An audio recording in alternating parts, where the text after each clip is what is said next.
ভিডিওটা করে ভিডিওটা করে বাংলাদেশে 145টি ক্লাব আছে।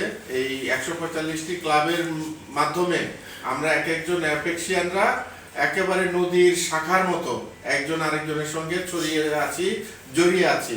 আমরা বাংলাদেশের যে কোনো জায়গায় যাই, আমরা কখনো মনে করি না আমরা একটি অপরিচিত জায়গায় এসেছি, কারণ ওই কোনো না কোনো জেলায়, কোনো না কোনো উপজেলায় আমাদের অ্যাপেক্সিয়ানরা আছে। তো আমরা আজকে এমন একটি ক্লাব ভিজিট করে গেলাম, এখানে আমরা বন্যা দুর্গত এলাকার মানে পরিদর্শন করতে এসেছিলাম, ত্রাণ কাজ এবং বন্যা পরবর্তী পুনর্বাসন করতে ময়মনসিংহ থেকে একটি স্বেচ্ছাসেবী দলের হয়ে আমরা এখানে এসেছি। তো সেই কাজ করতে যেয়ে এমন একটি ক্লাব আমরা ভিজিট করলাম, অ্যাপেক্স ক্লাব অফ বীরশ্রেষ্ঠ রুহুল আমিন। যে ক্লাবটি অনেক পুরনো ক্লাব না, একেবারে নতুন না, কিন্তু এর জন্মের পর থেকে এর উদ্যমতা মানে স্পিরিট নিয়ে কাজ করছে। এই ক্লাব আমাদেরকে অনুপ্রাণিত করে। অ্যাপেক্সের যে মূল থিমটি আছে, অ্যাপেক্সের যে মূল সেবা, সৌহার্দ্য এবং সুনাগরিকত্ব, প্রত্যেকটি বিষয়েই এই ক্লাব যথাযথভাবে কাজ করছে।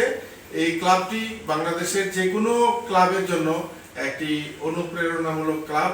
তো আমি মনে করি যে এই ক্লাবের এবং এই ক্লাবের সঙ্গে যে আমাদের অ্যাপেক্স ক্লাব অফ ভালুকা এসেছেন, ভালুকা ক্লাবটিও বাংলাদেশের একেবারে নতুন ক্লাব।